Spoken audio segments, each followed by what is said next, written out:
Om Akhandamandalakaram Vyaptam Yena Characharam Tatpadam Darshitam Yena Tasmai Shri Gurave Namaha. Sarvebhyo Namaha. We are now studying the Bhagavad-gita systematically. This is our fourth session together.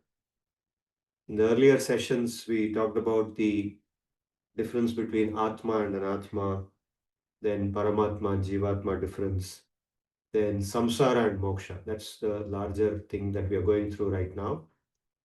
In this particular topic, we've already been through a number of concepts. Let me quickly review them. We talked about the Baddha Jiva, Mukta Jiva, Baddha Avastha, Mukta Avastha.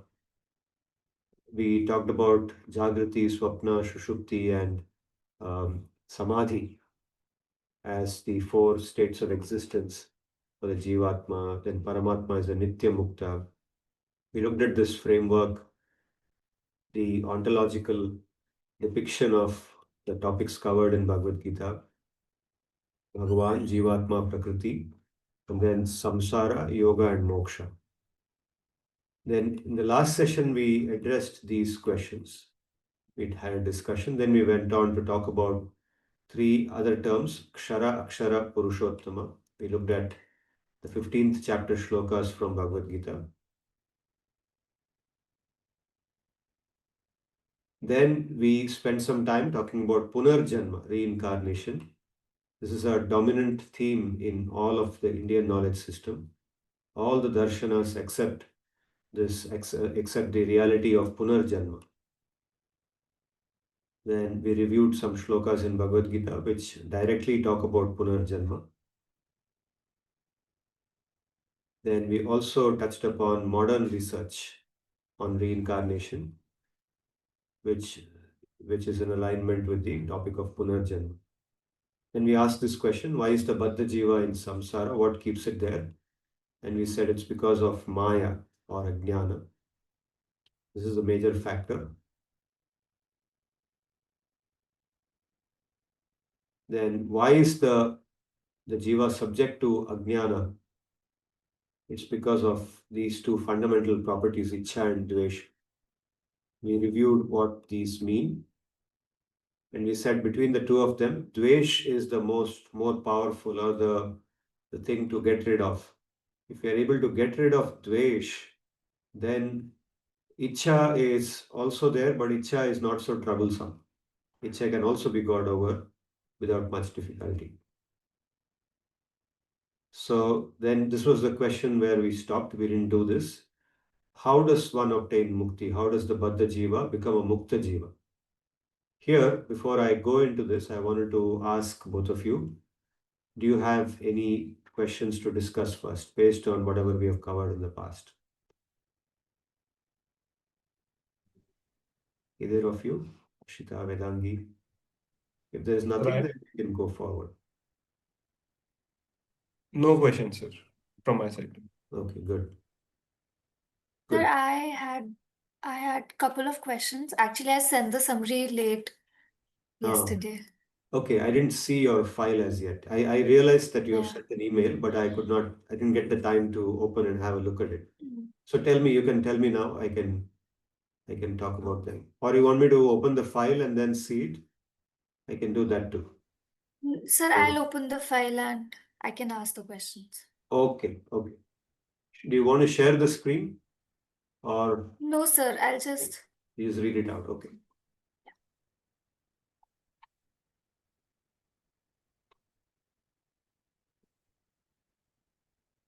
So in the time that she's opening her document, there was one question that I wanted to understand.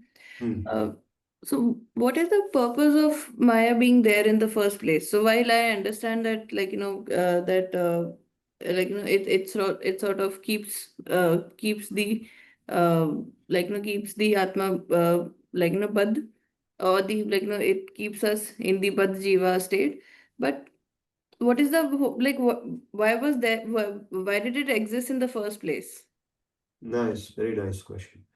Maya is a Shakti of Bhagavan. Among his different Shaktis, one of the Shaktis is this Shakti called Bahiranga Shakti, Actually, when we use the word Maya, we refer to two different things simultaneously. I'll explain what I mean by that. In the last class, if you recollect, I said Durga. Now, Durga is a living being like us. She's one of his Shaktis. She's a conscious being. And it is also said that she is a transformation, or you can say an expansion of Lakshmi. So it becomes Durga, just like, she becomes first Parvati, Shiva's wife. Lakshmi is Vishnu's wife. Shiva and Vishnu are actually the same person, same being, becoming the transformed form is Shiva. Now, this Maya Shakti, which is actually a form of Parvati and Durga, operates with the help of what is called the Bahiranga Shakti. Bahiranga Shakti refers to the matter, Jada Prakriti, which has no consciousness. Now, okay, so what is her role? Why does she have this role of keeping us in Maya? The answer is very simple. It's because of Ichcha and Dvesha. Because we have that. We want it. We have chosen to be here by virtue of our inherent Ichcha and Dvesha. If we now make the choice to give up that thing, then that same Maya becomes Yoga Maya. So this Maya is addressed or referred to by two different names, Mahamaya and Yoga Maya. In the form as Mahamaya, in the same Maya, when she operates as Mahamaya, Durga, then she says, okay, you want to enjoy this matter. All right, I'll help you. So it's her seva to us. She's doing seva by saying, okay, you want it, I'll give it to you. So she keeps us here so that in that illusion, because unless we have that illusion, we can't enjoy matter. If moment knowledge comes, pure knowledge comes, which is what our objective is in this course, to develop that knowledge by which we come out of Maya. If that knowledge comes, then we won't be able to relate with matter in the same way that we would otherwise be. So to allow us, facilitate our enjoyment of matter, Maya comes. So when we turn our face inwards, when we say that no, I want to get out of this, I want to experience true happiness, I want to connect with Bhagavan, and our thinking goes in that direction, then the same Maya becomes Yoga Maya. She then starts facilitating. She starts helping. Okay, now you want this, I'll give you that. Come to me. I'll show you the way. So this is Maya's function. Does it address Vedangi's question? Yes, sir. Thank you. Sir, am I audible? Yes, Ashita. Sir, I wanted to ask whether it is Maya who facilitates consumerism or is it Ichcha or both? Yeah, so Ichcha is what comes from us, that is inside us. So Ichcha and Dvesh, they come from us and they are the ones that drive all our activities. They inspire us to run behind different products, different types of enjoyment coming in different ways in this world. And Maya acts as a facilitator. Maya helps us to retain that illusion, the illusion that there is happiness in it. You understand what I'm saying? So Maya is a facilitator. She creates that ambience in our consciousness. Yes, sir. And sir, is Rajas Gun more prone to Maya? Yes. So as we go from Sattva to Rajas and then Rajas to Tamas, we go more and more under the influence of Maya. Maya works through these three gunas, Sattva, Rajas, Tamas. In Tamas, the way she binds us is the most. The biggest illusion is in Tamas. That's a little less in Rajas and least in Sattva. And when Sattva becomes even less, see, ultimately, all these three gunas are together, like the three colors, RGB, red, green, and blue. Right? Together they form whatever color we see. So Sattva, Rajas, and Tamas are always together. What we experience at any point of time is a mix of all three of them. It's not that we are either in Sattva or in Rajas or in Tamas. What is the correct way of understanding it is that one of them is more dominant at any given point of time than the other two. But the other two also are present at every time. So when Sattva becomes more and more and more and more, and Rajas becomes less and less, and Tamas becomes less and less, then the hold that Maya has on the person decreases. Maya then helps the person to come out of it. If the person's intent is to come out, then Maya helps the person go towards more sattva and become free. So increasing sattva means more freedom, increasing tamas and rajas means less freedom. Does it sort of give you clarity on this? Yes, sir. And sir, I had one more question. Yeah. So, how can IKS help in mitigating the dark side of technology and help in developing manana and nididhyasana? Manana, to my understanding, is the reflection, and nididhyasana is the like deeper contemplation. So, but then technology is increasing our mental load, our cognitive load, Huh. and I think because of this, our skill of reflection or deep contemplation, and also the fast-moving world, like we all are living in the fast-moving world. Yes.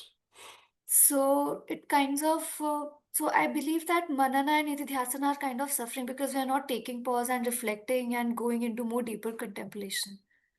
So how can IKS mitigate that dark side of technology? By using technology to go towards the truth. Like now, because of technology, you and I are connecting on this Zoom call. And we are facilitating, although you are located at a distance, we don't have to come to the same physical place to meet each other and talk about this. Because of technology, we are able to be where we are. We could be anywhere in the world and we could be talking about this. So technology is facilitating. So IKS, so knowledge of this helps us to use technology in those ways by which we can elevate ourselves.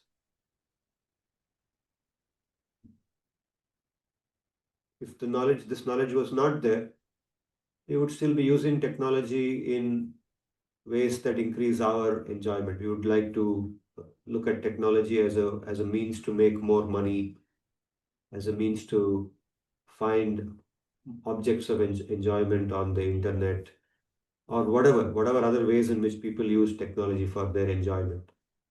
But now, because IKS is present in us, we are learning about IKS and we're coming to know about our real existence and our own reality.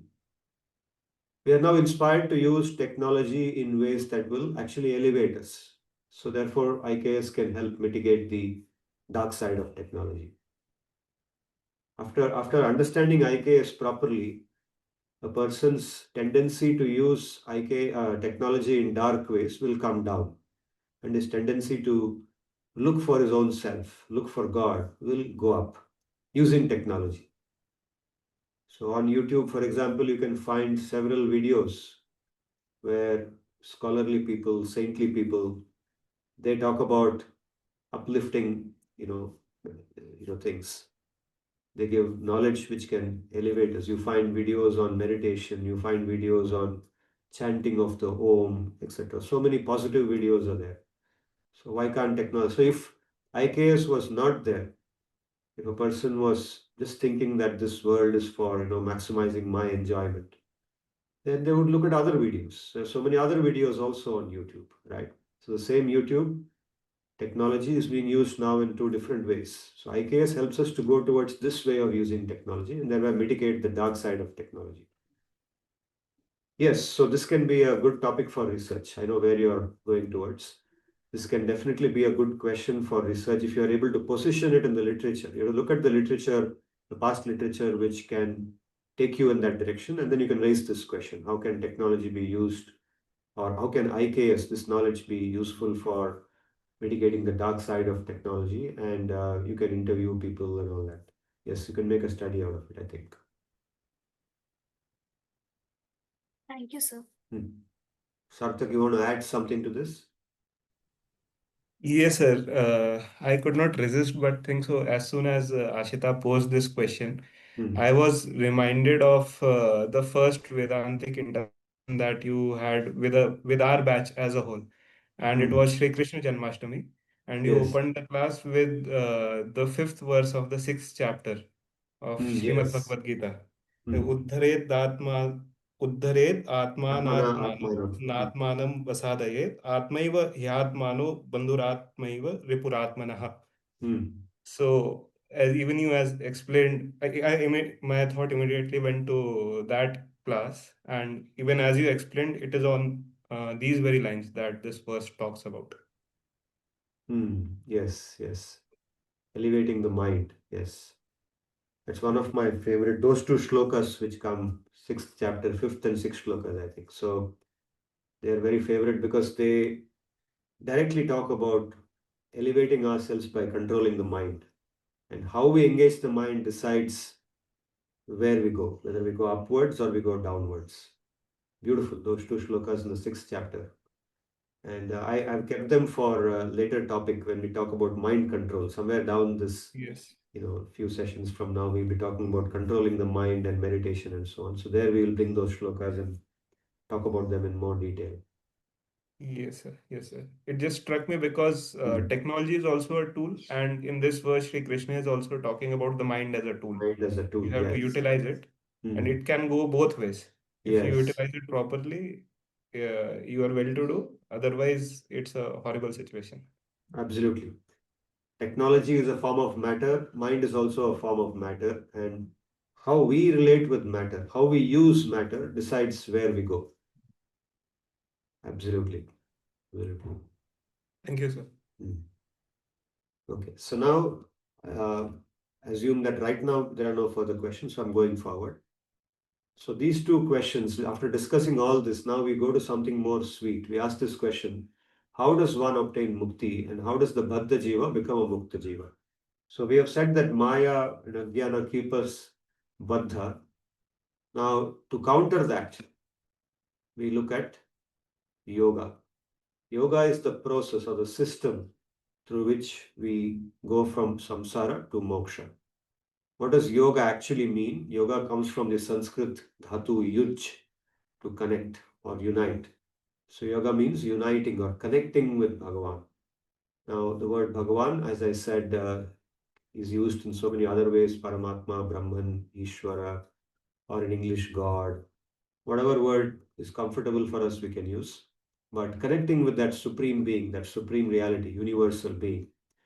Yoga is a process of inner transformation of consciousness. It's important to say this upfront because here we are not thinking of yoga only as a set of exercises, because that conception is dominant in today's world. The moment the word yoga is uttered, what comes to mind is exercises meant for improving our health and living a good life. But that's not what we are referring to. Although such exercises or yogasanas are a part of a particular system of yoga called Ashtanga Yoga. But we are not looking only at Ashtanga Yoga or only at asanas. We are looking at the larger concept of yoga. And so we will talk about yoga now in more detail. What does yoga do? By practice of yoga, whichever system of yoga we practice, the consciousness that's absorbed in matter goes towards Bhagavan and eventually becomes absorbed in Bhagavan. So it's for changing the way the consciousness is absorbed that yoga is done. We go from being Bahirmukha to Antarmukha. Yoga turns our attention from Bahirmukhatvam, means outward faced. Outward faced means looking at matter, to making it inward faced, Antarmukhatvam, looking in self, looking within the self. And within the self is also Bhagavan. Bhagavan is present within us. He is not present outside of us. He is also present outside of us, of course. He is present everywhere. But most importantly, He is present right within us. We don't have to look outside to find Him. We can find Him right inside us. Yoga means freedom, or yoga leads to freedom from Ichcha, Dvesha, Maya, and Ajnana. By connecting with Bhagavan, we get out of that prison house that Maya has kept us inside. And by the practice of yoga, not only at the end of yoga, not only at the conclusion of yoga, but even the start of yoga, even yoga begins with this feeling of relief from anxiety, stress, the experience of anxiety and stress, which actually has pulled people down. In fact, I should also mention, and you would also be aware as students, that a large proportion of the student population is afflicted by stress, anxiety. There is so much mental health challenge among students, and this is increasing. 40 years back, when I was a student, there was, of course, anxiety and stress at that time too, but over these decades, the amount of anxiety and stress and the need for counselors, the need for medicines. So many students take medicines to become free from anxiety, and it's gone to that level. It's medical condition, not merely a psychological condition. It's medical, psychiatric. So this experience of anxiety and stress, which is afflicting everyone in this world, right from a small child to a very grown-up person, a mature person, a political leader, whatever they are, this anxiety and stress coming from our absorption in matter is relieved, and we go towards joy and bliss. Joy and bliss naturally becomes a part of life when yoga is done. If joy and bliss are not experienced, if joy is not experienced, then that person is not doing yoga properly. If they think that they are doing yoga but still not experiencing it, that's because there's something wrong in their practice of yoga. So as yoga is done, this should happen. And eventually, or you can say even this also is a gradual thing. Jivan Mukti. Jivan Mukti means the experience of moksha or mukti or freedom. Moksha means freedom in the current lifetime itself. It is not something that happens after death. It's not that we have to leave this body and then experience moksha. Moksha or Jivan Mukti is called, is something that happens as we do yoga. It's a gradual process, and eventually the complete realization that I'm just distinct from matter. I don't need matter at all.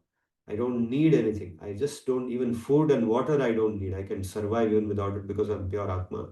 That, of course, is a very high level of realization.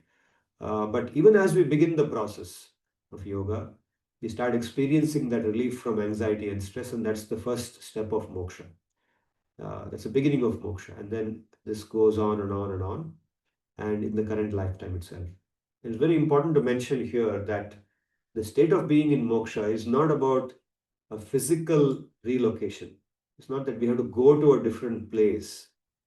Moksha is experienced as we live in our normal life, as we go about doing activities, just by the way in which we understand this world.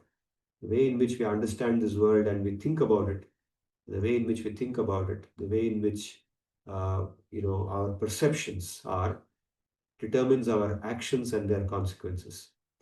So eventually, Jivan Mukti becomes a reality. And that is what gives us more conviction. As we begin yoga, if it was true that you have to go to the end of yoga, which will take a long time, and then you experience happiness, then yoga will not be sustainable. But it's because we experience happiness as we start doing it, right from the very first steps in yoga. As we start doing it, we experience that lightness, that anxiety freedom, etc., etc. Our conviction in the process increases. We become more and more convinced that yes, this is the way forward. This is what I should do in my life. And then we go deeper into it, and that then reinforces our commitment to yoga. So that's how yoga proceeds. Okay, now here, whatever I said just now, Sri Bhagavan captures it nicely right in the beginning of Bhagavad-gita in the second chapter, 40th shloka.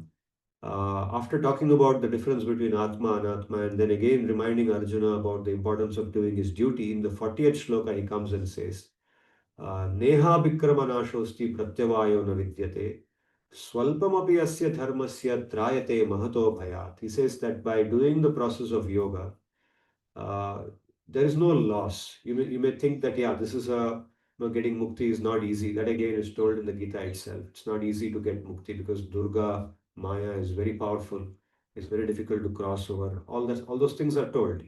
So then the doubt may come, okay, if it's going to be such a difficult process and eventually, I have to wait for a very long time, and suppose I die before that. Okay, this question again is asked by Arjuna later, but before he even asks this question, Sri Bhagavan tells him that don't worry. Even if you didn't complete the process of yoga in this lifetime, you started out and you started experiencing something and so on, and you realized to some extent. But then death came and you're gone. Now, is all the thing that you did, is it gone? No. It says even a little bit of yoga can protect one from the greatest fear, which is samsara. Greatest fear, mahato bhayat, mahan bhaya, refers to samsara. So it will get carried forward. Whatever we earn through yoga in this lifetime, that spiritual earning goes into the next lifetime. And this he clarifies in later chapters by saying that such a person who has made even a little progress is born in a family where they can continue from that point onwards. Whereas, in contrast to, this is in contrast to all the material earnings. Let's say I earned a lot of wealth, okay? All my efforts in my life was to earn, not unethically, ethically, lawfully, I earned a lot of money and I have a big bank balance. And then I die. Now, can I carry even a one paisa from that bank balance to my next life? No. What I can only carry forward is all the punya karma. If ever I did some punya karma, and of course the papa karma also, that karma phala goes with me to the next life. And then based on that, I get some birth. And in that birth, whatever money, richness, the house I built, all the the assets I have, nothing goes. I have to again start. Again, I have to start accumulating money. Again, whatever I want to do, I have to start from zero, right?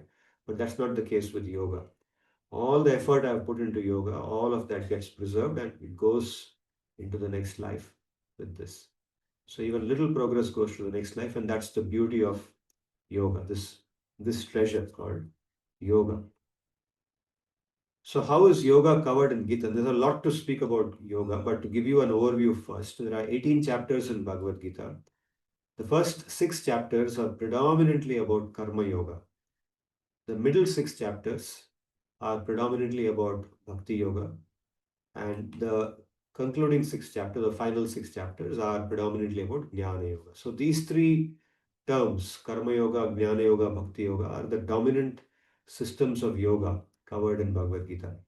This is how it has been classified by the earlier scholars. This is not my classification. This is coming from earlier scholars, and particularly the 2 commentaries which I most often refer to, Vishwanath Chakravarti and Baladev Vidyabhushana. They point this out throughout. So, and even other sampradayas I've seen accept this. It's not only them, because they also have read the other scholars' works and they have taken the classification from there. So when I say predominantly, what I mean is that it is not that only karma yoga is spoken about in the first 6 chapters and only bhakti yoga is spoken about in the next 6. It's not like that. It's predominantly. So the other systems of yoga are also touched upon here and there. In between, Ashtanga yoga, Dhyana yoga is spoken about in the 6th and the 8th chapters.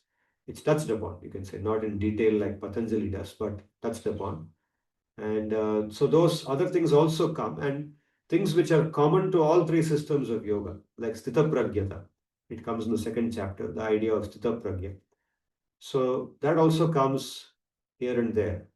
But predominantly, these chapters are about these topics, this predominant mapping. So now, as we go through, we will talk about each of these systems. We'll talk about what is karma yoga, what is bhakti yoga, what is jnana yoga. But to begin with, we will look at an overview. What is the distinction between them? How are they different from each other? All of them have the same goal, to take us back to Bhagavan. But how do they differ in their aspects? So I've identified 3 dimensions. The first is the dimension of approach. Now, Karma Yoga's approach is to connect with God through one's work, karma, one's duties, responsibilities, duties, and so on, which are ordained. Now, in the Varnashrama system, you see, all of human society is classified very broadly into Varniya and Avarniya. Very broadly, I'm saying. All human beings, because I said today there are 8 billion human beings on this earth, approximately. And as per our IKS, you can classify them into Varniya and Avarniya. Now, Avarniya is the majority. Varniya, those who belong to a Varna or the Varna system, is very small. Now, a Varna system, as you know, divides human beings into Brahmana, Kshatriya, Vaishya, Shudra, and all the others into Avarniya. They don't belong to any of these 4, and they are the majority of the population. Now, of course, along with the Varnas, the ashramas also come. Each Varna has got one or more of the 4 ashramas. The Brahmanas are supposed to follow all the 4 ashramas: Brahmacharya, Grihastha, Vanaprastha, Sannyasa. The The Kshatriyas follow three of them: Brahmacharya, Grihastha, Vanaprastha. The Vaishyas follow two of them: Brahmacharya and Grihastha. There's no Vanaprastha and Sannyas for them. And finally, the Shudras, they follow only one, that is the Grihastha ashrama. There's no Brahmacharya, Vanaprastha, Sannyas for them. This is the overview of the Varnashrama system. Now, there's a lot again to talk about there, but for now, we will say that because of Varnashrama, there are duties ordained to human beings. As a Brahmana, there are certain duties. A Kshatriya, certain duties, Vaishya, and so on. That again is detailed elsewhere. The Smriti Shastra has a lot more on that. Approaching God, connecting with God, doing yoga through one's karma, ordained prescribed karma, is the approach of Karma Yoga.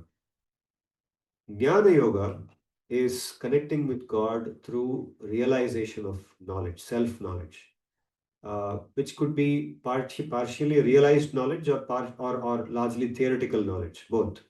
Combination of theoretical and partially realized knowledge is the approach of Jnana Yoga. The approach of Bhakti Yoga is connecting with God through pleasing service, Anukulata, Ekata and Anukulata, to thinking about Him as one's friend, as somebody who is very dear to oneself. Apnapan, in Hindi we say Apnapan. वो मेरे हैं और मैं उनका हूँ. This thinking is dominant in Bhakti Yoga, and doing activities which are very pleasing to Him, looking for doing everything in our life which is pleasing to Bhagavan, is the approach of Bhakti Yoga. Okay, this is about the broad approach, how they differ in terms of the broad approach. Now, you will understand this better when I distinguish them on the basis of the second dimension, which I call identity. How does the person who is practicing yoga identify themselves as and identify God in connection with themselves? So here in Karma Yoga, one identifies oneself through one's occupational duty. I am a Brahmana.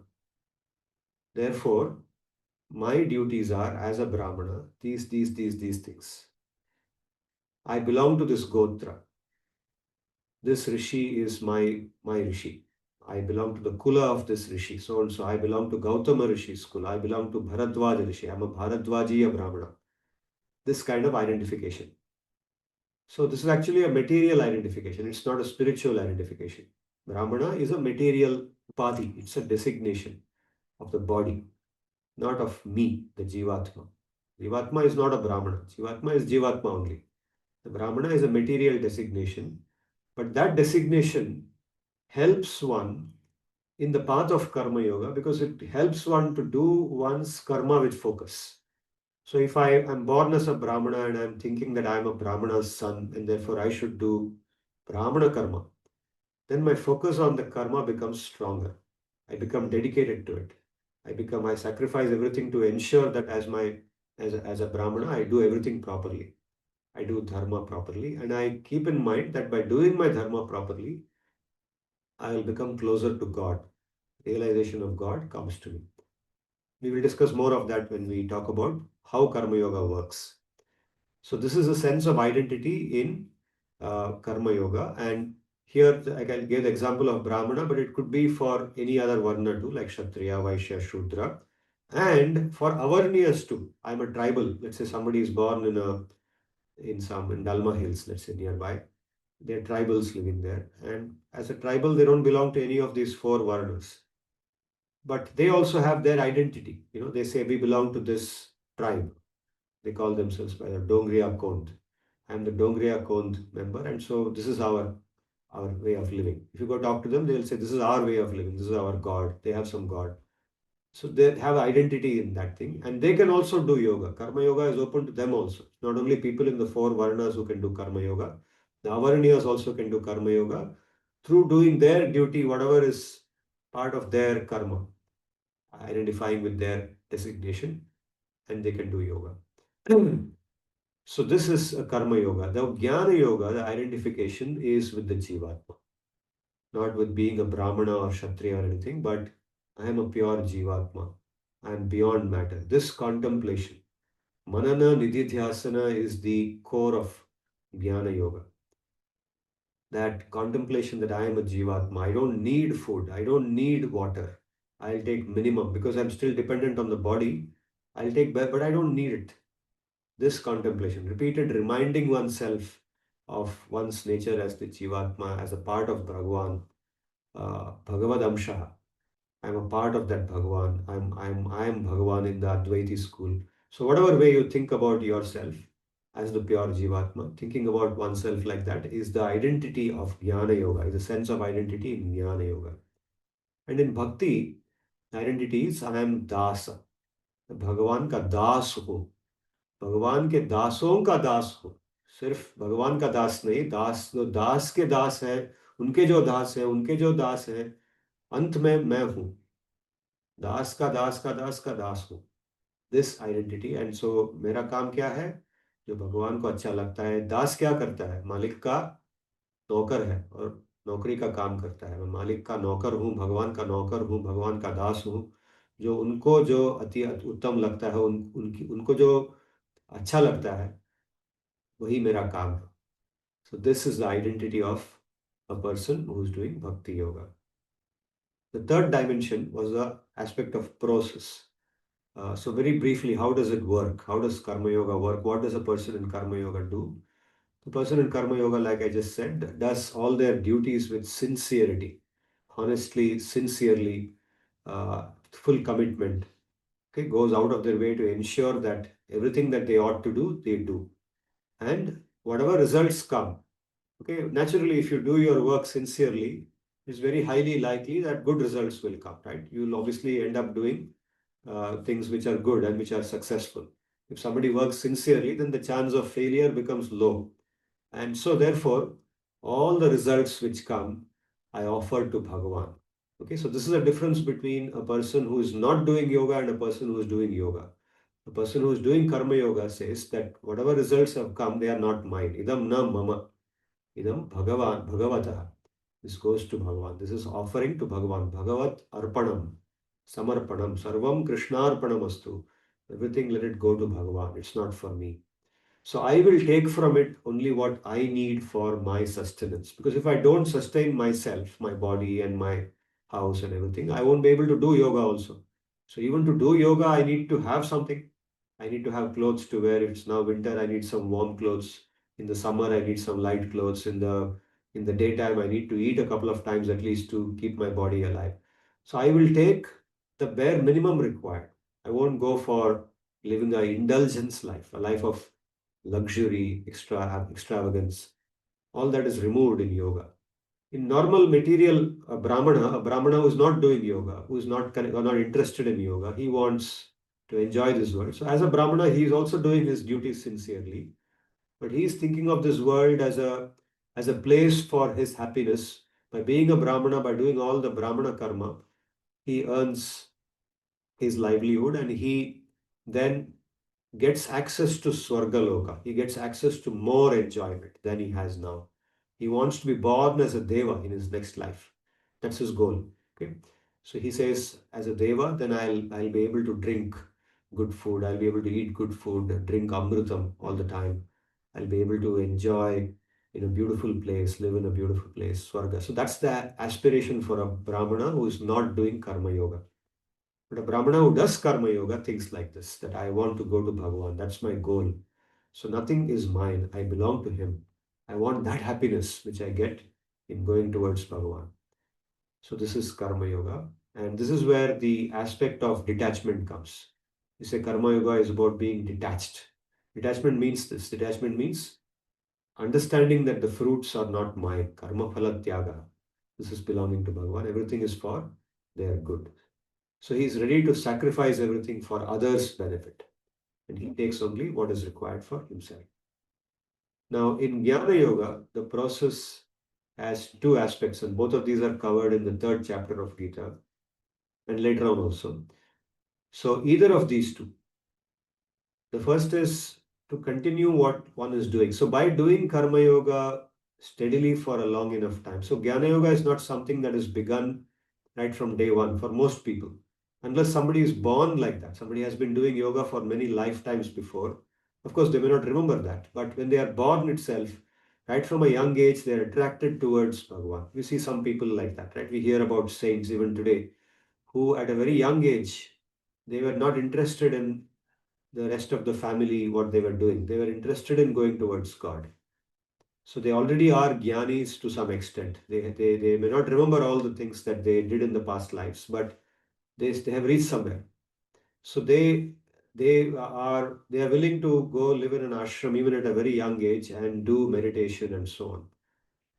So for them, there are two ways they can take it forward. Now, Sri Bhagavan says that once you have reached a certain level, either you can leave everything, says in the third chapter, Yastu Atmaratireva Syat Atmatriptascha Manavaha Atmanyeva Santushta Tasya Karyam Na Vidyate. This is the third chapter, 17th shloka.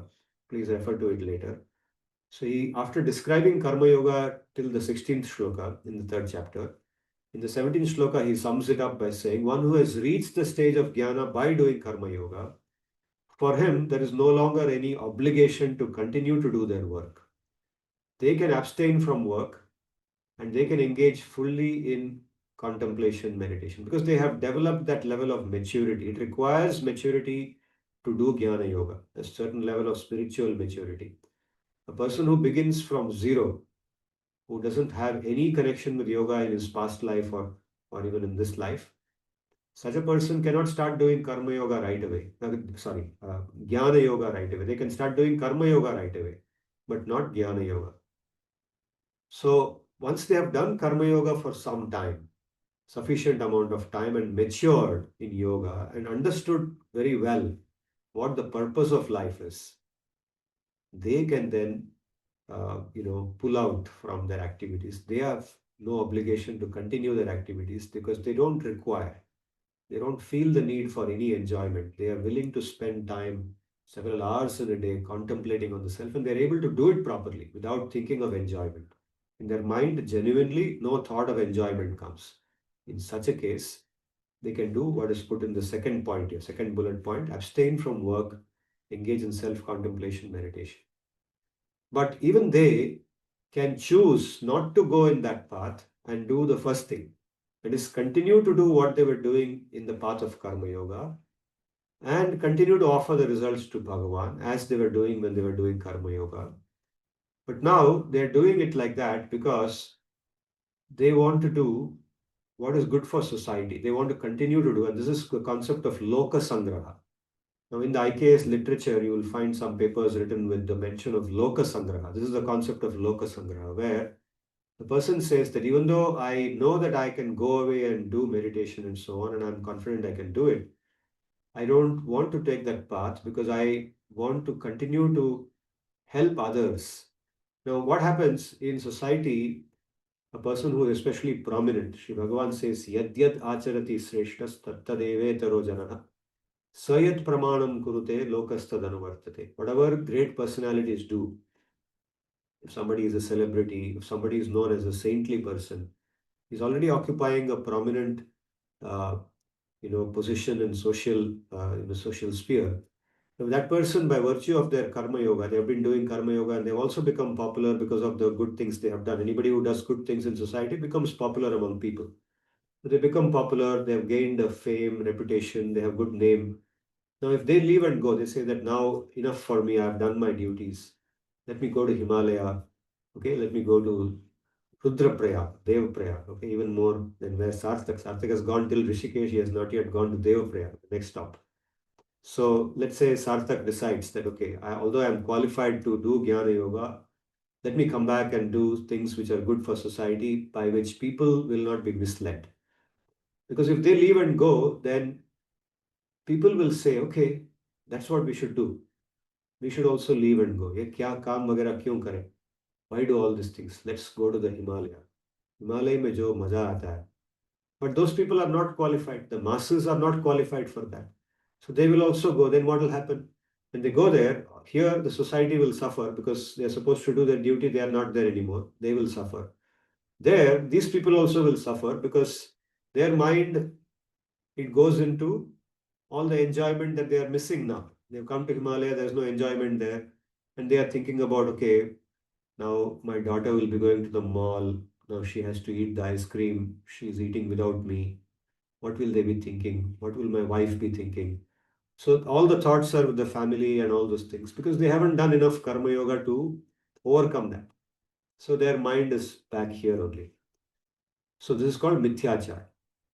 So therefore, to prevent that, these people who already are qualified also will they say that let me remain in society. So all the Pandavas, for example, they were qualified. They could have done that, and they when they did Vanavas, they were actually doing that, but they didn't do that. They came back. They continued. They had a kingdom. They ruled. They ruled the kingdom. They followed dharma, and they told other people how to follow dharma. They ensured that dharma remains in society. That is called Loka Sangraha. Lokasangraha applies to a person who is eligible to leave this world and go, but does not do it for the benefit of society. That's what the meaning of Lokasangraha. So here in Jnana Yoga, I have put both. So even the person who is doing Lokasangraha actually is doing Jnana Yoga, but doing it in a different way. So both of them are Jnana Yoga. Now the third thing in Bhakti Yoga, what is the process? In Bhakti Yoga, the process is doing Bhakti Karma.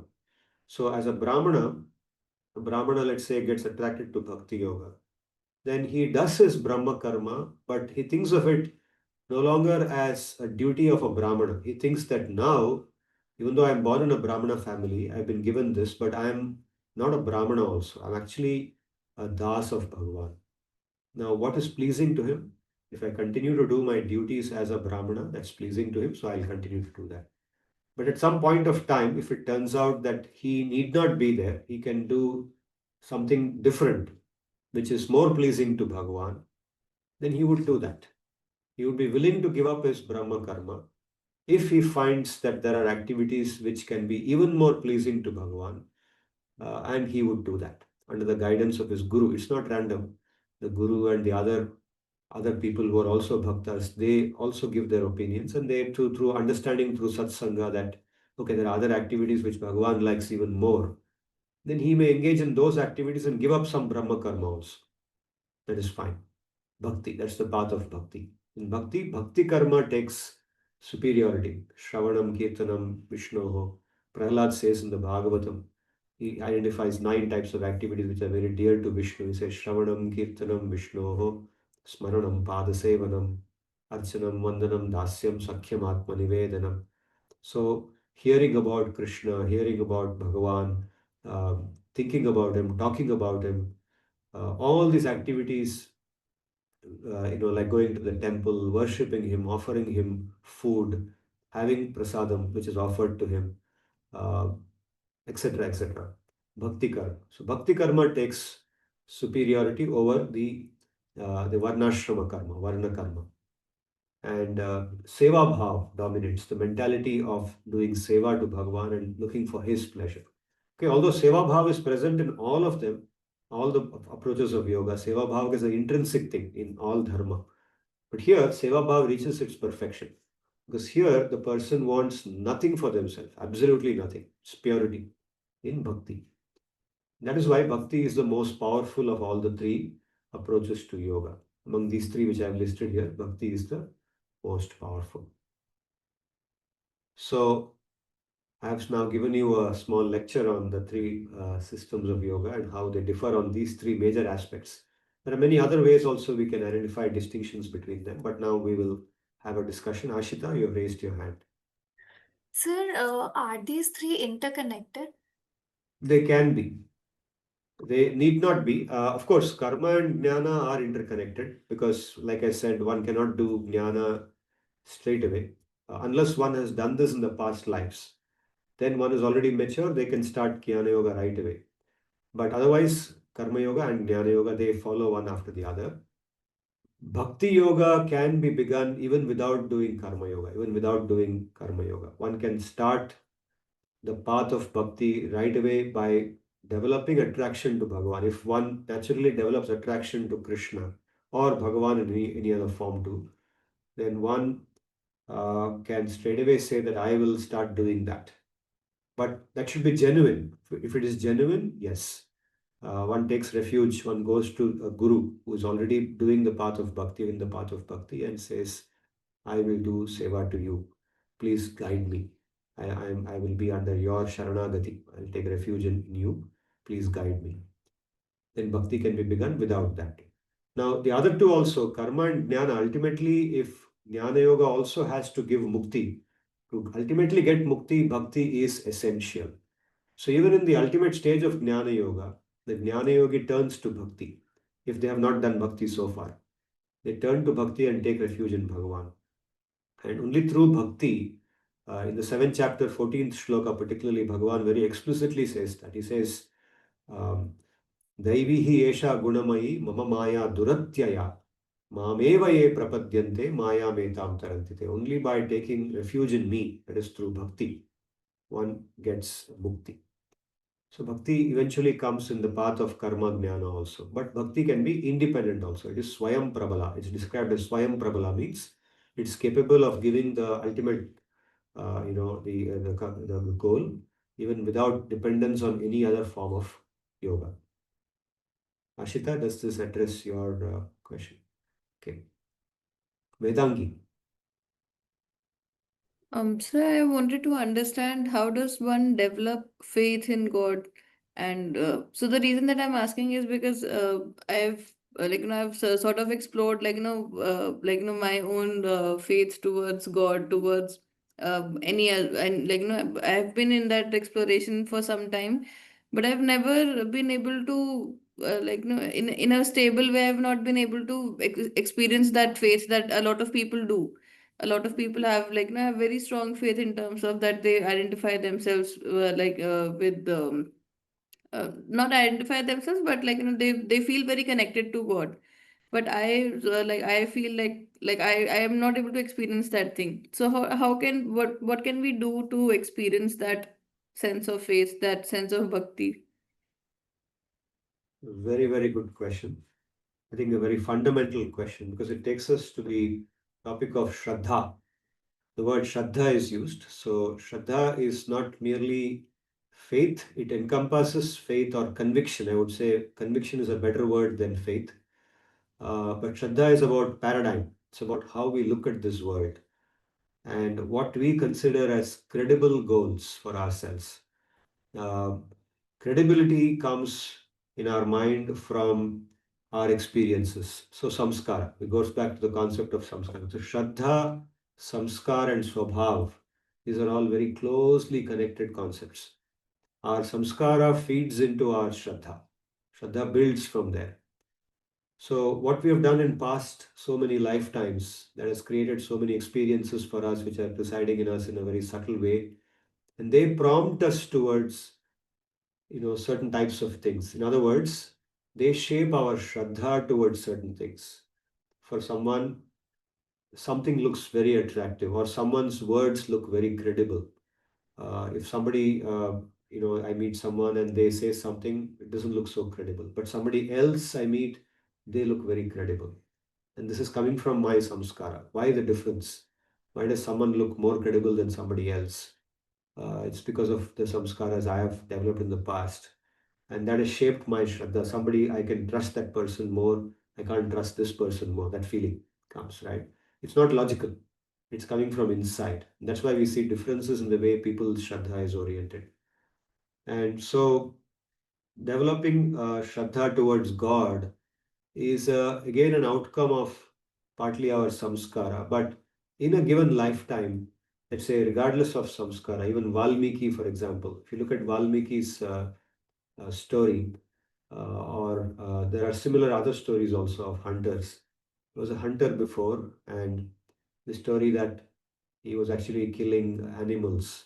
And there's also the Angulimala variation of that story, where he was catching people and then cutting off their thumb so that they can't do anything, and then wearing a necklace of thumb. I mean, all those different stories, whatever it is.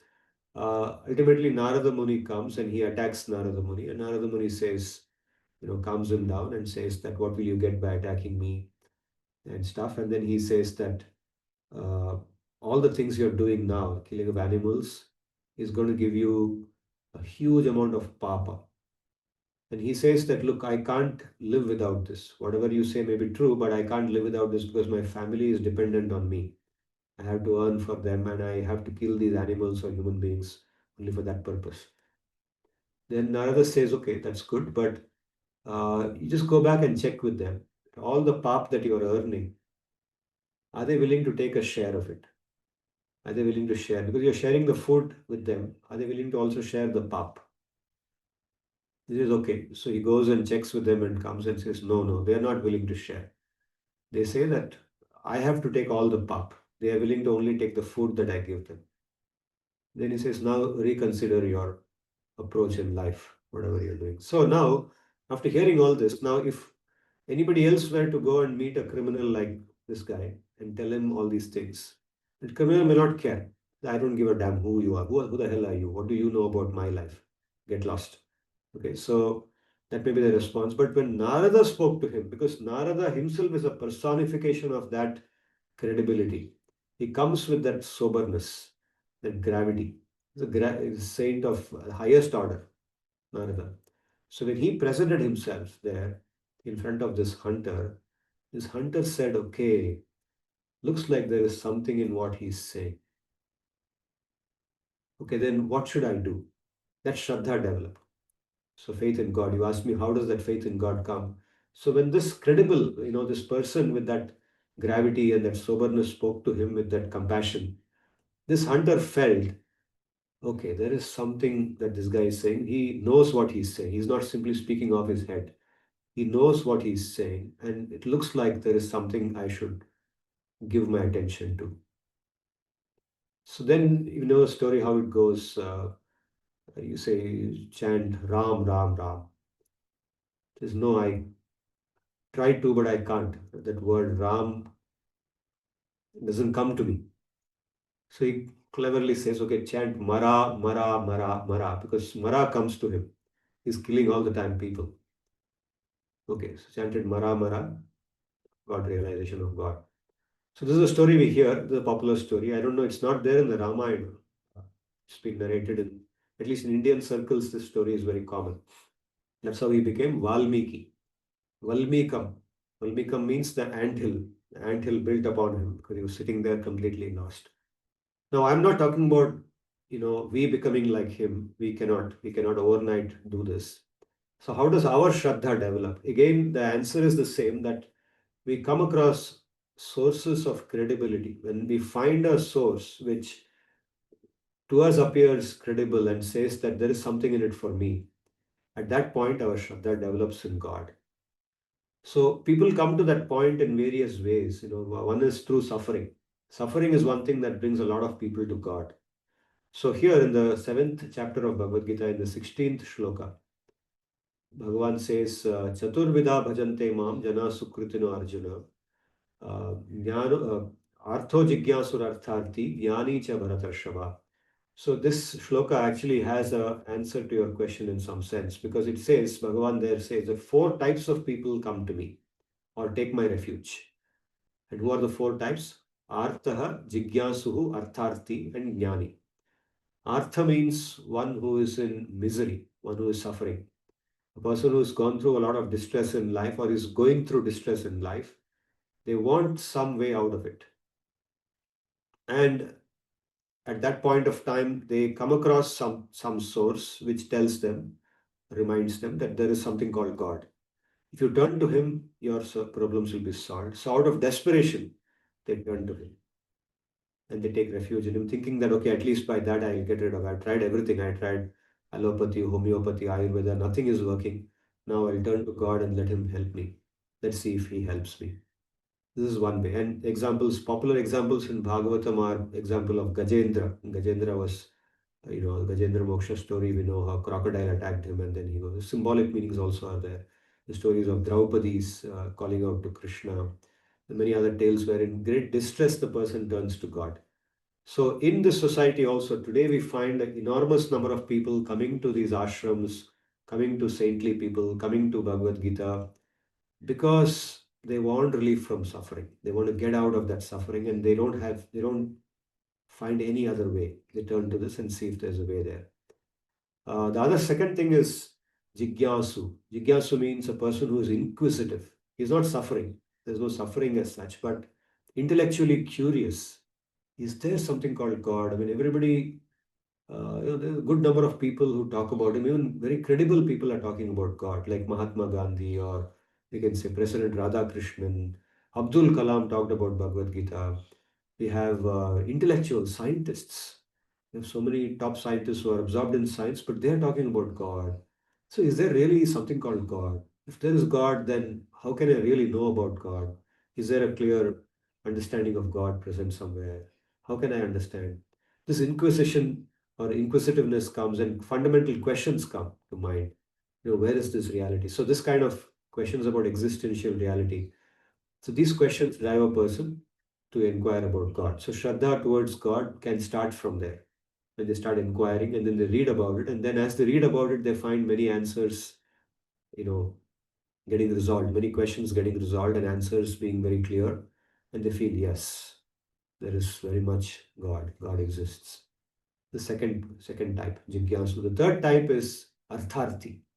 Artharthi is a person who already accepts the existence of God, but now goes towards God more because they want something in return. Artha means a material, uh, return, a possession, a material wealth. Artha means material wealth here. Artharthi, one who wants that. So, like Swargaloka, or not even Swargaloka, even in this material, like you look at, for example, the people who go to our temples. There are different types of people who go to temples. Now, among them, there's one class of people who are businessmen, wealthy businessmen, extremely wealthy businessmen. I'll give you the example of Tirupati. Now, Tirupati is the richest temple in the world. The amount of money that flows into Tirupati is much more than any other temple. Now, how does so much money come there?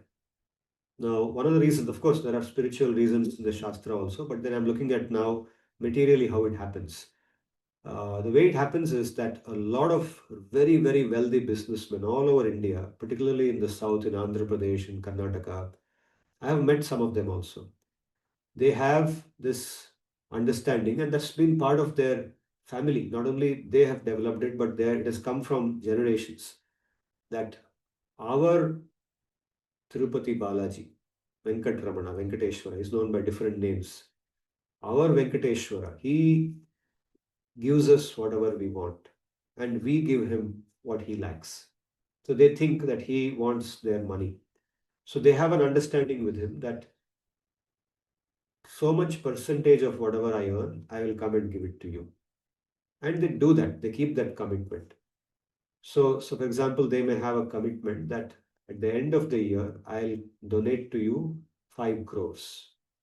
Please bless me this year also, like you have done in the past. Please bless me that I will earn 50 crores this year. If I earn 50 crores, 5 crores I'll come and give you, or 10 crores I'll come and give you. And they do it. At the end of the year, they go and the 10 crores they'll go and give in the temple because they have made the promise. And they are so happy about it. They're so happy that Bhagavan is fulfilling, and they connect with Bhagavan very strongly in this process of give and take. It's basically business. It's basically business. It's not yoga. It's material business, but done with God. In this shloka, it's described. So this also is a way to connect with God. And the final one is Jnani. Jnani means Eka Bhaktir Vishishyate, that he later on explained is Bhakti. Through Bhakti, one connects with God, and knowledge, pure knowledge about God. So Shraddha in God develops in different ways, and I've given you now a very broad overview. And depending on how it develops for a given person, that individuality, that individual's experiences will shape that. Vedangi, I've given you a discourse for a simple question. Thank you, sir. Does it Thank you. address something? Yes. You want to ask something follow up on that? No, sir, I think probably I'll have to dwell a little bit more on this, and then probably I'll be able to ask anything Yes. else. Sure. Good. Please come back to me with that more if you like. Now, we go forward, and you can generate as a homework more questions for IKS-based research using the concepts we learned today. From these topics that we have learned so far, I've touched upon yoga and given you an overview. But now, the next topic I want to get into is the topic of dharma. Dharma, and how dharma is the basis for everything, including yoga. Yoga itself is a form of dharma. Yoga is not different from dharma. Dharma is the all-encompassing concept which pervades the Indian knowledge system. Everywhere in the Indian knowledge system, even where yoga is not spoken about or what we call spiritual matters are not spoken about, even mundane things like, let's say, subjects like mathematics or astronomy or chemistry, biology, these are all parts of Indian knowledge system. Even in those topics, the concept of dharma pervades. Dharma is all pervading. So the next topic in our course will be dharma. We'll understand what dharma means and why it is so important. And then we'll come back to yoga.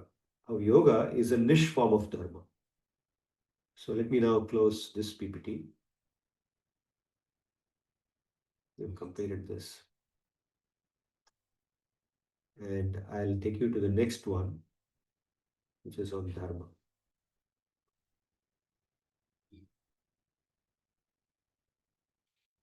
Dharma, and when we talk about dharma, naturally we'll talk about adharma also. What is meant by adharma?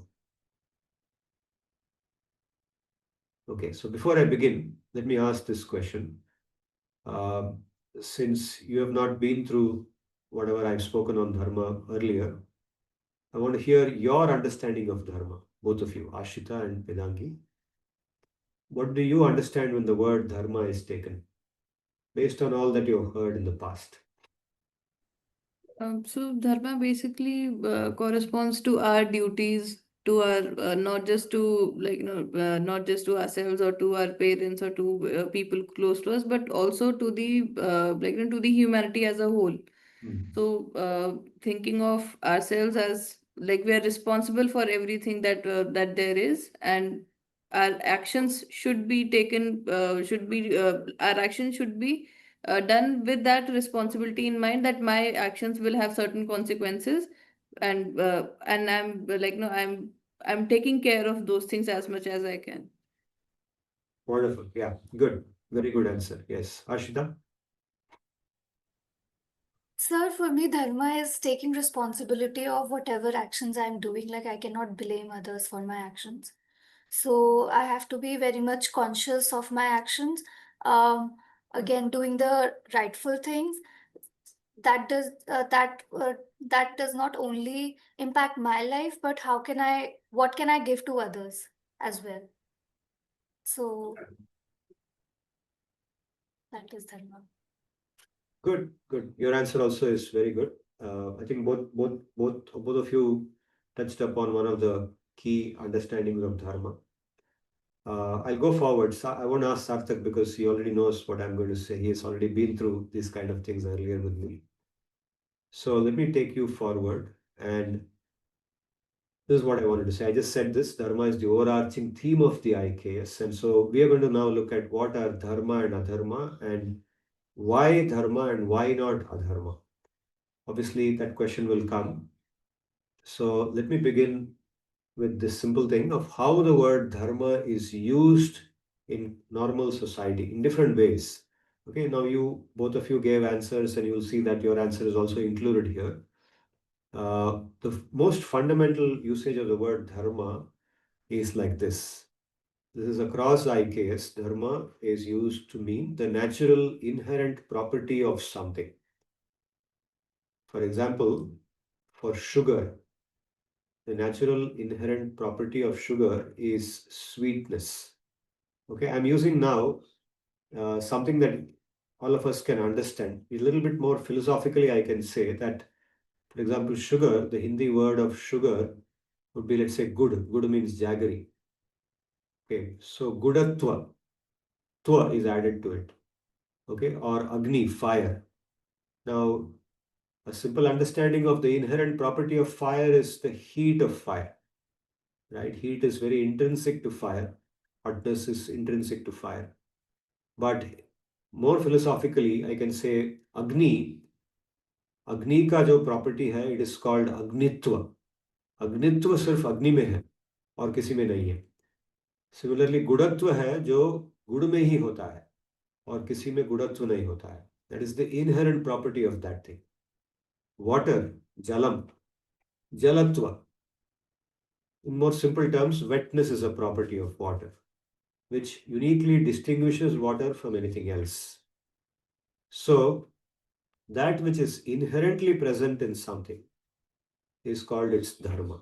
Okay. So here you can see the implied meaning is also that you don't have to add something to sugar to make it sweet. We don't have to do anything to fire to make it hot. We don't have to do anything to water to make it wet. We don't have to wet water. We use water to wet other things. We use fire to heat other things. We use sugar to make other things sweet. Right? That is the meaning of dharma. Dharma is that which is naturally inherent, for which, to bring that into that thing, we don't have to do anything. It's already there. It's born with it. This is the most fundamental meaning of the word dharma.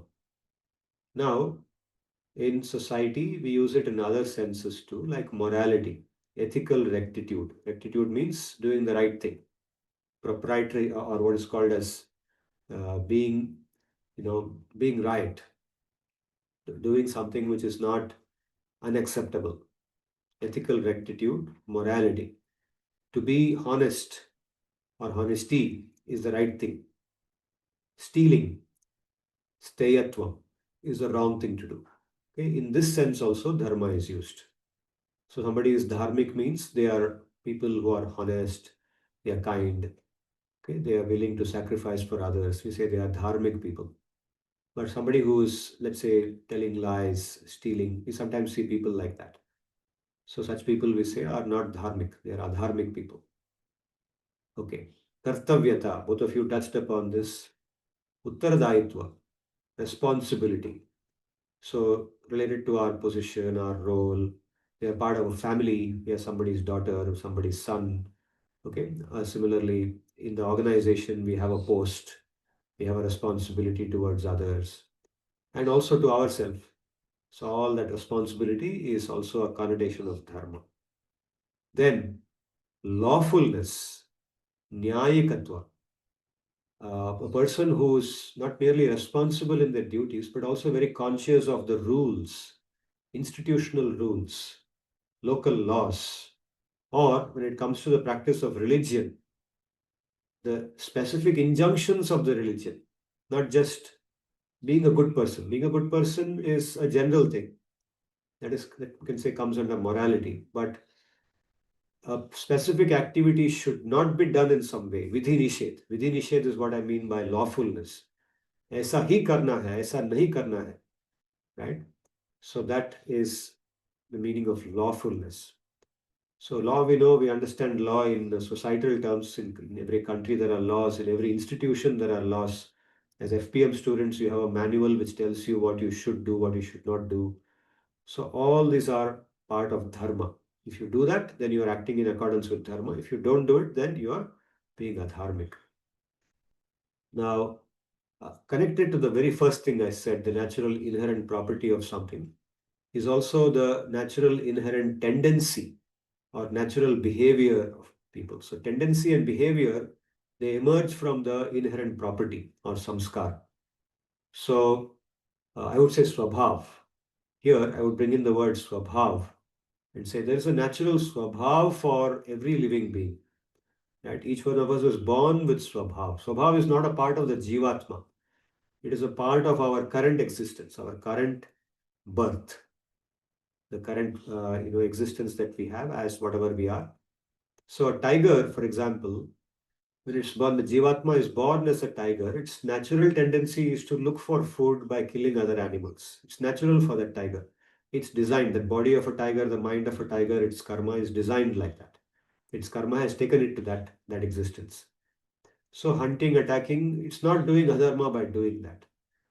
But a cow will not do that. For a cow, it's not at all natural to do such things.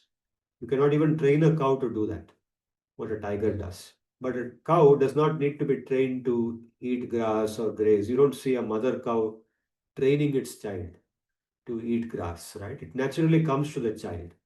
The mother cow only gives birth to the calf.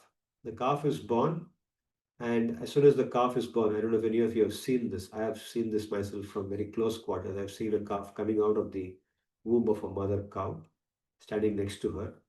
And immediately after the calf is born, the first thing that the mother does is to lick the child. It licks the baby because the baby is coming out with all the the whatever is inside the womb, all the fluid inside the body of the mother. Okay, that happens in any child, any species. So all the fluid is now on the body of that thing. In the case of a human baby which is born in a maternity home, what do? The nurses, they take the baby and they give it a bath. They clean the body of the baby and wrap it up in clothes. Okay, when my son was born, I had a look at that. Of course, I didn't see it coming out, my son coming out of his mother's womb, but as soon as it was born, I heard that the nurses did this. The cow, what it does is it immediately licks the body of the calf. It's a beautiful sight. It licks the body of the calf with so much love. There's so much love you see the cow giving to its own baby. And then the baby is lying on the floor or wherever it has been delivered. And then the baby slowly gets up. After some time, it gets up and stands on its own feet. And initially, obviously, it can't eat grass and so on. So the cow, if the human beings are there, then they help the calf. They help it to. And so there were some people with me who knew how to take care of the newborn calf. And they immediately took the calf and they took it to the nipples of the mother, the cows, what are they called? They call it nipples, or what is the word for a cow's nipples? There's some term for that. So they took it there and then the calf started drinking that milk. Now, beyond that, you don't have to train the calf to, this is how we should look for milk, this is how we should go and eat grass. Because after some time, naturally the calf will go to the grass and start eating it. Right? It comes naturally. So these are natural behaviors and tendencies, and these things come naturally. Similarly for human beings, even human beings are not born in a maternity home, but let's say in the forest. The tribals, they don't go to maternity homes. They're probably born in the hut itself. So as soon as the child is born, the tribals know how to take care of it. And the child baby grows up there in that forest, and it learns how to, do all its activities very naturally comes to it. Right. So this natural tendency and behavior, which doesn't have to be taught, is what I mean by dharma. So dharma also means that. Dharma covers that. So dharma essentially means whatever situates us in a way that is sustainable. Okay, natural inherent property, natural tendencies, behaviors are sustainable. They are there in us inherently and they sustain us. Similarly, being moral, being lawful, being responsible, if we do these things, if we live like that, then we can sustain our existence in a very stable manner. So dharma leads to sustainability. Dharma gives sustainability. Dharma gives sustenance. Dharma gives stability. Dharma is for the long term. Adharma does the opposite. Adharma takes us from sustainability and puts us in situations which are not sustainable. Dharma gives misery. Adharma gives misery. Dharma gives happiness because of sustainability. So therefore, the definition of dharma is this from the Mahabharata. This definition is from the shloka spoken by Yudhishthira to that yaksha. Dharanat dharma ityahuhu dharmo dharayate prajaha yasyat dharana sanyukta sa dharma iti katyate. You can use this if you're doing research which involves dharma in your FPM also. You can use this shloka. It's a very, very fundamental shloka which defines dharma. It says dharma is called dharma because it comes from that root dhr, the root dhr in Sanskrit. Dharana. Dharana word comes from dhr dhatu. It means support, sustenance, and so on. And dharmo dharayate prajaha. Dharayate prajaha means it supports and sustains the population. It sustains the people. Sustains the people means not just that it allows the population to remain large in number. What it means is it sustains the people's well-being. Sustain means well-being. It creates well-being for people. How do people want to be? Nobody wants to be in anxiety and nobody wants to have mental health problems. Everybody wants to be happy. So dharma gives sustainable happiness to people. And then the second line says that anything which is endowed with the property of sustenance, yasyat dharana sanyukta, anything which is endowed with the property of sustenance is dharma.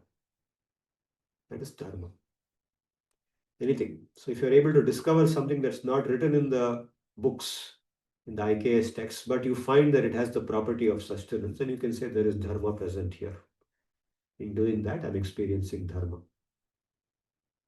So as long as it is having sustainability, and you can conclude or you can establish that it is sustainable, it is dharma. This is the essence of dharma. Good. So based on the last two slides, on whatever I said, I'd like to hear your questions or comments or reflections. Sir, I have one question. Yeah, Avata, go So ahead. why is the path of dharma often quite difficult? So like if we look at the Pandavas, they like their whole life was all about following the dharma. But even then they had to they were at the receiving brunt of most of the miseries that in the entire story. And even for Ram, even in his story also, we see that despite following the righteous path, he was still he was at the receiving brunt of everything.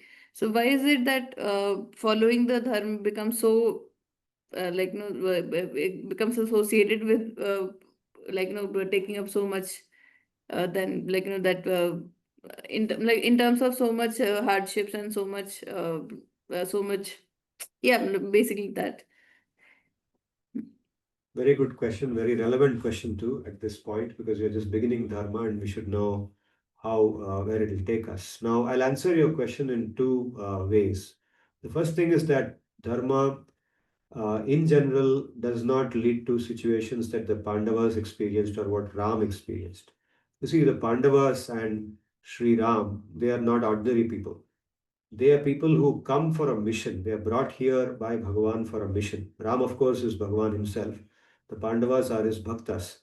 And they come with him. When he comes as Krishna, the Pandavas appear. They are Jivatmas who appear along with him to assist him in a particular mission of re-establishing dharma and removing adharma.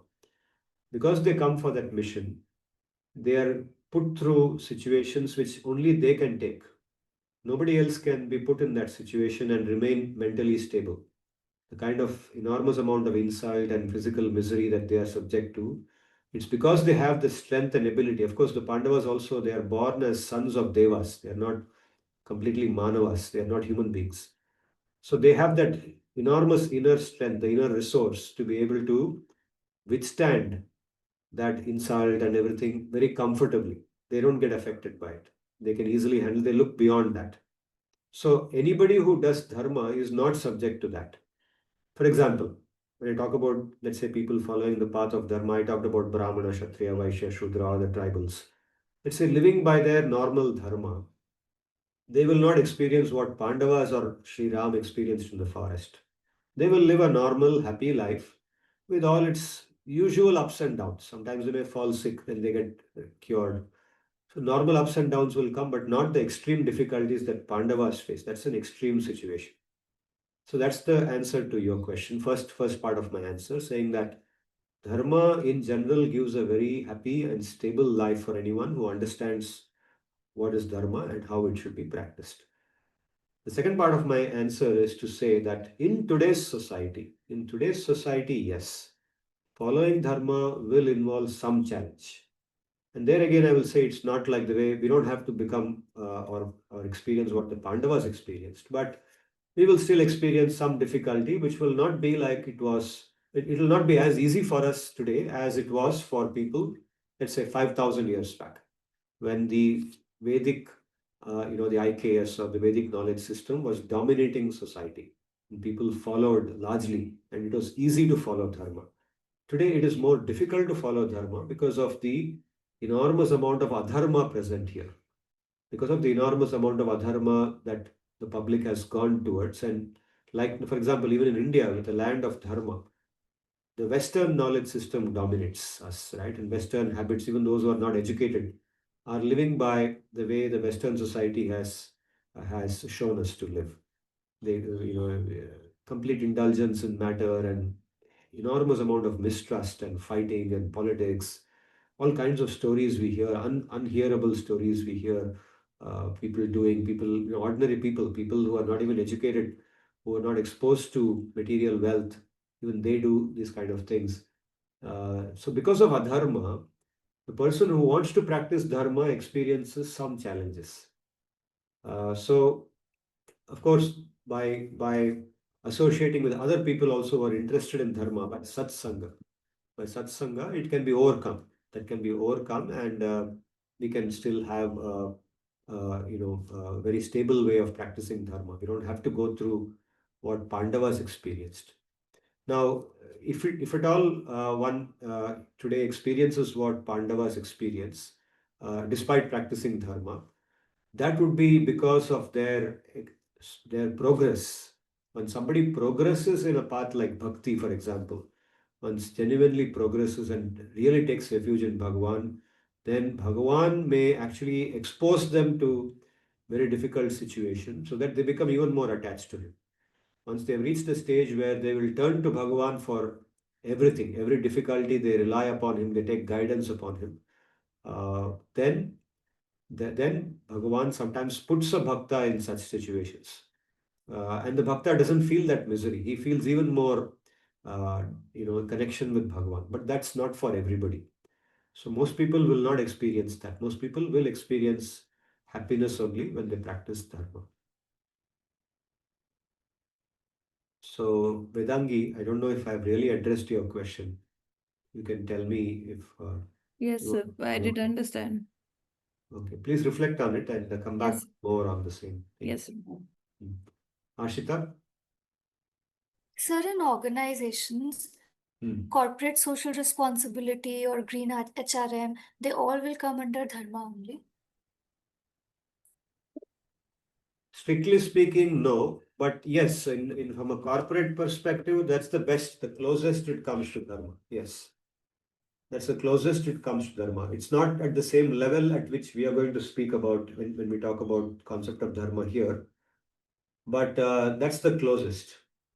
When we talk about, let's say, don't take printout.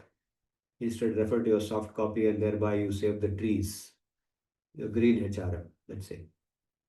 Then yes, we are moving towards that.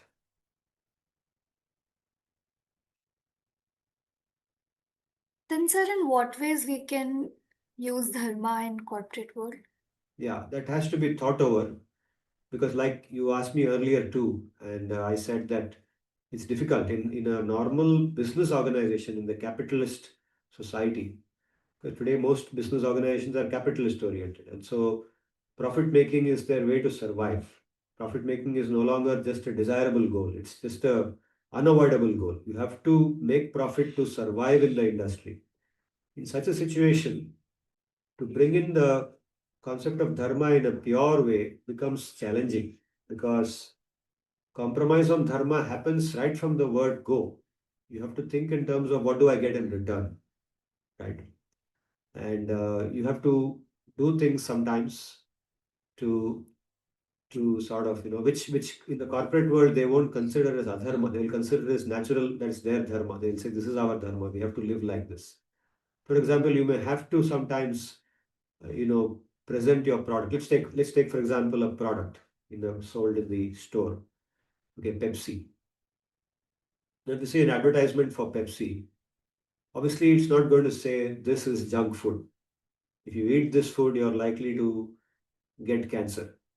If you eat this food, your health is likely to become weaker. Obviously, they're not going to speak that truth. That's the truth about a product like Pepsi, right?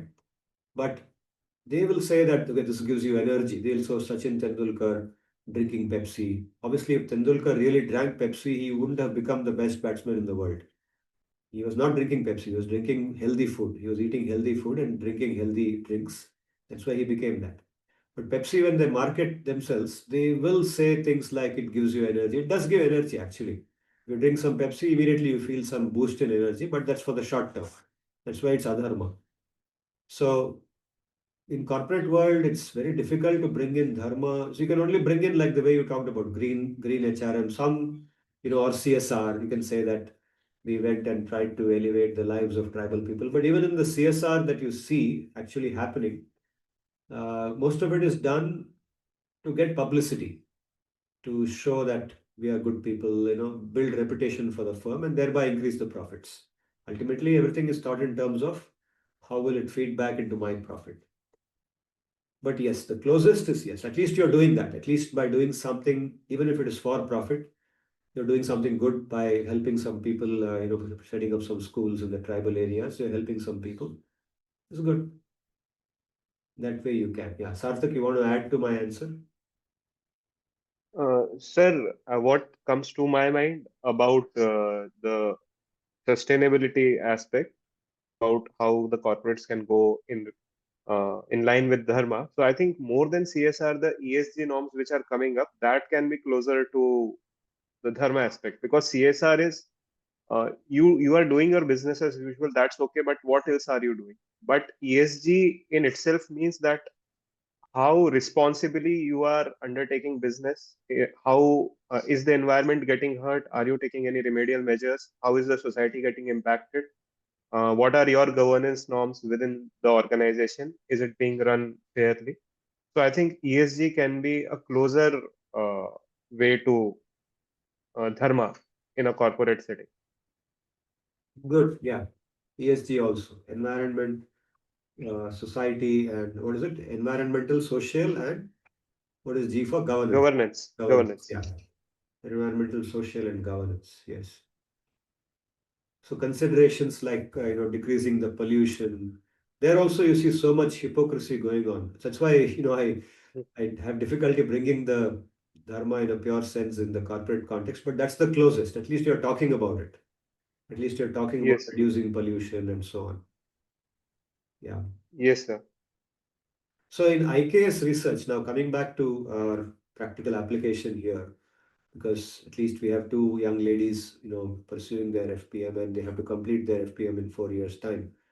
So for IKS research, yes, you can talk about the compromised version of Dharma in the sense in which the the companies talk about it. That's fine. For the sake of completing your PhD, at least that much is fine. I won't say that's hypocrisy, because there you're reminding people that there is something to do apart from just focusing on earning money. So it's good. You can bring in Dharma that way into your research. It's possible to devise or design many studies keeping the concept of dharma and things like ESG and so on, and make a very quick study. When you come to a seminar, when you attend seminars, I saw both of you in the seminar last time.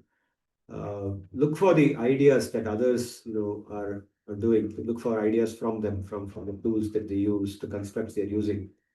Very quickly, you might be able to identify a framework that you can construct with the idea of dharma in it, and test some relationships and create a paper. But here, I would caution both of you, both Ashita and Vedangi, that because you're not only looking for talking about dharma, but you also have to meet the requirement of the institute. We have a publication requirement, and then after you complete your PhD, you have to make a career out of it. You would like to get a job in a good institute like XLRI, some one of the IIMs, maybe become a faculty member. So keeping that in mind, you need to get publications. And to get publications, you need to actually bring in Western concepts too. Because otherwise, the journals today, we don't have any major journals right now which are publishing only IKS concepts. They will, because their bias is strongly in the Western thinking, right? So you have to bring in Western theory. We will talk more about it. You have to bring in Western theory and somehow bring in IKS to the extent possible, so that your publishability is not compromised. You should be able to publish your paper. Very important. Good. We've already reached the end of our time. Unless there are any further questions, we will close for today. Anything from Vedangi or Ashita? No, sir, nothing from me. Okay. No, Okay. sir, So nothing from my end. good. So please reflect on whatever we did now and come back to me with more. Write your reflections also if you can, and email. Sarthak wants to say something. Conclusion. Sir, I had one more observation, which again I had discussed earlier with you. So if it is okay, can I quickly just raise it? Yeah. Yeah. Briefly. Yes. Yes, sir. So this is in response to Vedangi's question about why people following dharma face difficulties. So there, so this is a two-pronged thing which came to my mind. So first, as we discussed that it is our karma phala alone that we are experiencing. So in some other past lives, it is our karma alone that we would have done, and there is a huge basket of sanchita karma, and we bring along some prarabdha karma with ourselves out of that sanchita karma in this birth. So uh, whatever experiences we are having, it is because of our previous karmas alone. So that was one. And second is that when we try to follow the path of dharma, we find it difficult because there is a lack of vision. Because uh, there is something which, so we have been so conditioned to getting instant gratification or things like that. So having a Pepsi would feel that okay, I'm doing something very good. But if a person who is very much health conscious, so for example, I had a friend who used to go to the gym and he was very much conscious about fitness. So uh, if sometimes I used to order some sweets or bring in some sweets and I shared with him, so he did not have any craving for the sweets. He said that no, he knew that okay, these are simply carbs, or I have to run so much, or I have to do so much exercise to maintain myself. So naturally, that desire to indulge in some sweets, it just went off. So having the clear vision that dharma alone will give me true happiness, all of the other things, or say adharma, is appearing to give happiness, but it is not the true happiness. So from that sense, detachment alone would naturally come. So that difficulty gets overpowered. Good, good, good. I sort of sync with your answer. I sort of sync with your answer. Vedangi wants to say anything? No, no, I just that answer was quite insightful for me. So I just wanted to thank him for that. Nice. So I learned from Sir only. Thank you. Good. So I'm happy that four of us are having these discussions and we are learning from each other. I'm also learning the process of interacting with you people. Thank you all, and let's continue this. We have now completed 4 sessions. I look forward to the next one. So I'll do the Antyamangalam and then close. ॐ स्वस्ति प्रजाभ्यः परिपालयन्तां न्यायेन मार्गेण महिं महिषाः गोब्राह्मणेभ्यो शुभमस्तु नित्यं लोकाः समस्ताः सुखिनो भवन्तु हरे कृष्ण कृष्ण कृष्ण हरे हरे हरे राम राम राम हरे हरे धन्यवादाः thank you very much